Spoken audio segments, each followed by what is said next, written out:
Grabe. Grabe yung... Good morning guys and welcome to 5th Generation Hobby Shop. Welcome to another quick review. Bali, shoutout po natin si Sir Wilfredo Minor. So this is the Crosman AK1 airgun rifle up to 430 EPS. Yan, with full automatic semi and full automatic blowback action. Powered by CO2. Yan. So bali ang bala nito ay steel ball. Steel BBs. Ito po yung bala niya guys. 4.5mm na bulitas. Ayan. So mas maliit siya compare sa bala ng airsoft. Ito naman po yung bala ng airsoft. This is 5.95mm plastic ball. So ito po yung bala ng AK1. So this is the AK1, Crosman AK1 rifle. Foldable butt. It comes with speed loader. May kasama na siyang speed loader and also comes with steel ball and CO2. Okay, so ang CO2 niya is 12G. Non-threaded po ang gamit natin. So tingnan natin yung specs niya sa likod. Yung kanyang specs, naka-quadrail forearm siya, adjustable yung sight niya, rear sight, adjustable po yan. So mamaya papakita natin.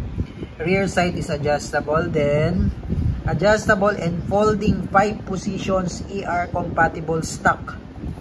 So ito yun. So napo-fold yan. Ayan. EK compatible pistol grip. Drop down magazine, holds 2 power lip, CO2 cartridges and spring feds. 28 rounder BBs for rapid fire action. So ito ay 28 rounders. Ayan, 28 rounders magazine.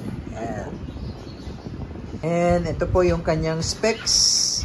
Yun nga, steel ball ang bala, power source 12G CO2, velocity up to 430 feet per second, rate of fire up to 1,400 rate per minute or RPM. Okay, again, this is the Crosman AK1. So buksan na natin.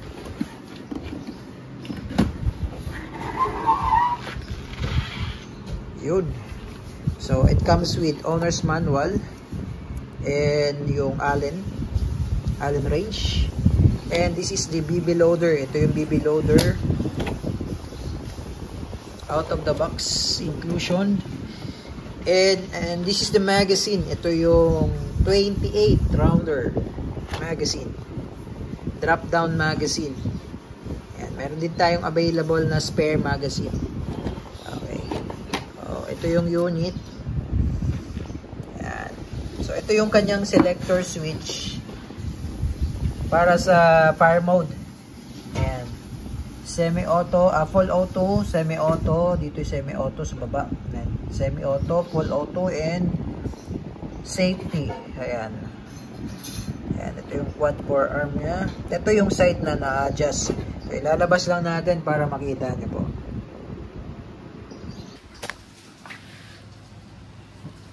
Okay. So, ilalabas lang natin para makita niyo po yung unit.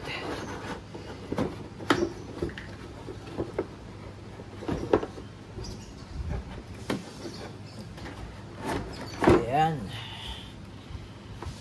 Okay, so ito yung butt niya na napo-fold. Ayan.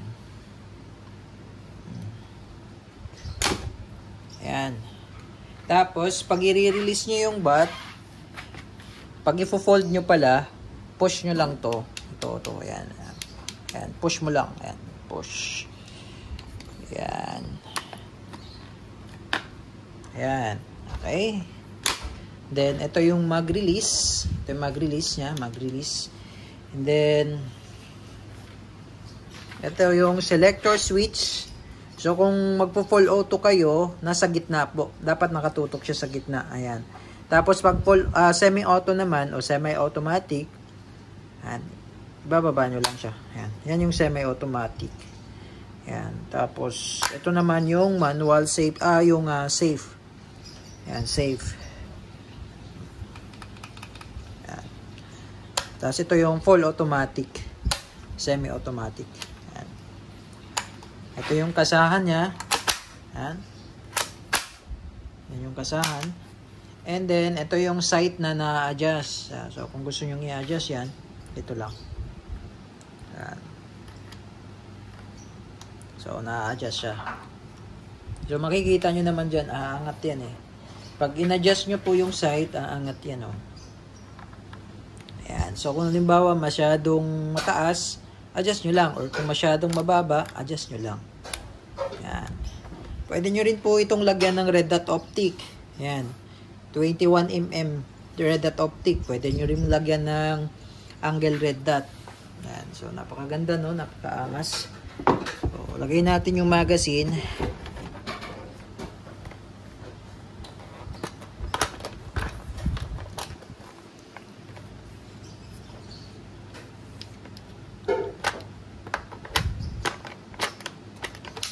Yun.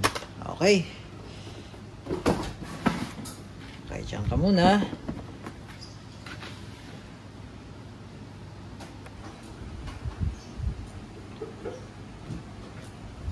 Grossman AK1.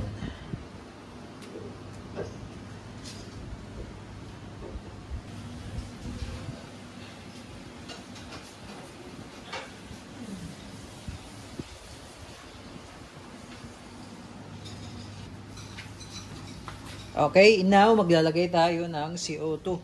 So, mag-release. So, sa mga Bushmaster, A4P, SBR, dito yung mag-release niya sa gilid. Dito, sa AK1, nandito yung mag-release. Ito. Push mo lang yan. Ayan. Yun. Then, dalawang CO2 din to. Tulad sa SBR. So, ang gagawin nyo, ito, tatanggalin nyo yung cover. Ayan.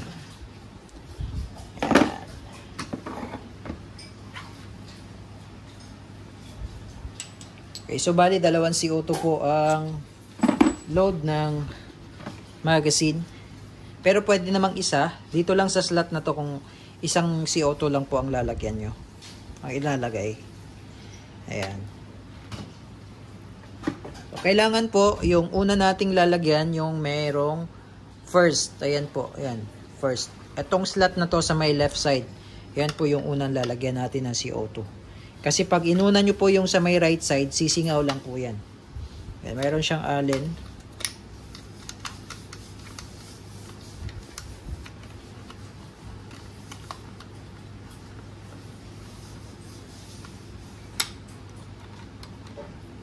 Ayan.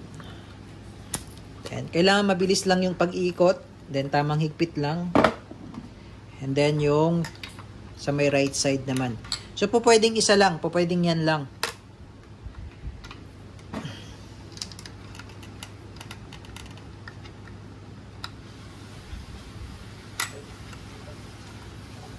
Ayan. Okay. So, pwede nyo ditong ilagay yung allen. Then, cover. Yun. Ngayon, sa paglo-load naman po ng bala, ito naman, yung spring niya, sagad nyo sa dulo. Then, lock nyo lang yan. So, ito yung ating gagamitin. Copper coated 4.5mm steel ball.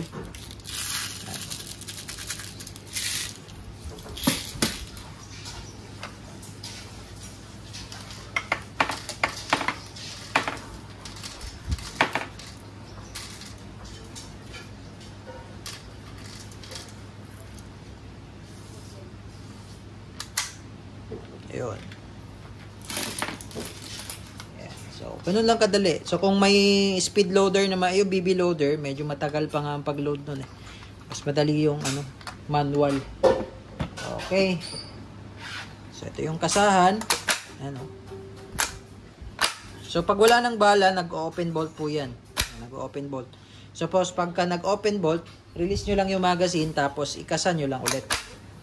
Ayan, open bolt. So, testing.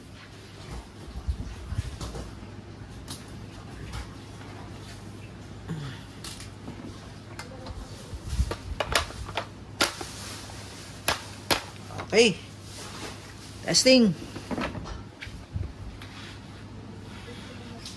So, bali, dito natin siya Ito yung ating target.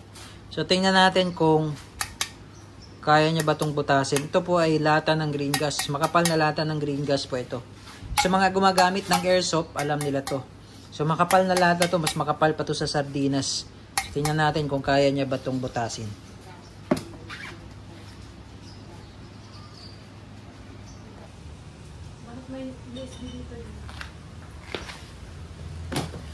Okay, testing AK1. So bali nilagyan ko lang harang yung ano kasi baka lumipad yung lata. Okay, so full automatic agad tayo. Okay.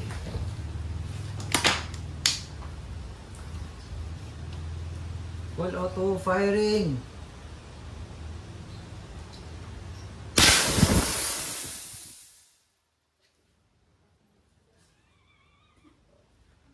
Grabe. Grabe yung... Oh.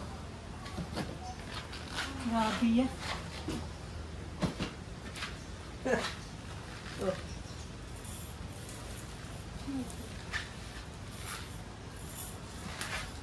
Wag. So guys, pakita ko lang sa inyo yung lata ng green gas. Oh. Meron siyang tatlong tama, oh. So bali tatlong ano yun, tatlong bala yung lumabas sa full auto. Ayan, oh. So hindi siya tumagos, pero may mga dents na siya dito, oh. Ayan, oh. Pero etong lata na to, makapal pa to sa lata ng sardinas. Ayan. Makapal to eh, lata ng green gas, pero tingnan nyo naman, butas. So subukan pa natin. Full auto. AK1 firing.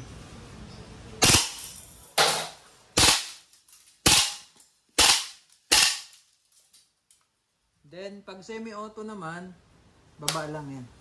Semi-auto yan.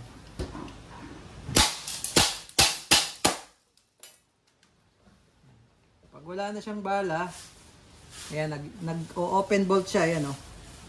Kikita nyo po, open bolt. Sarap gamitin. Load pa tayo. So, AK1.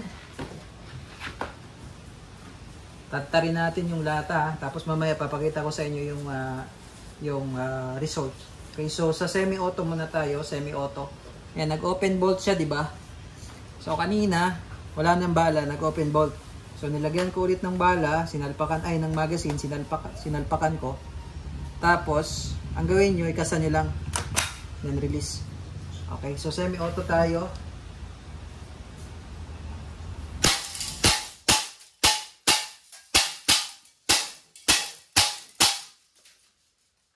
Then, full auto.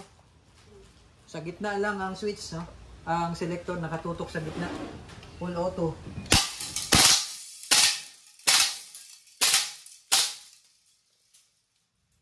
Ayan. Tapos, open bolt ulit siya kasi wala nang bala. So, release nyo lang magazine.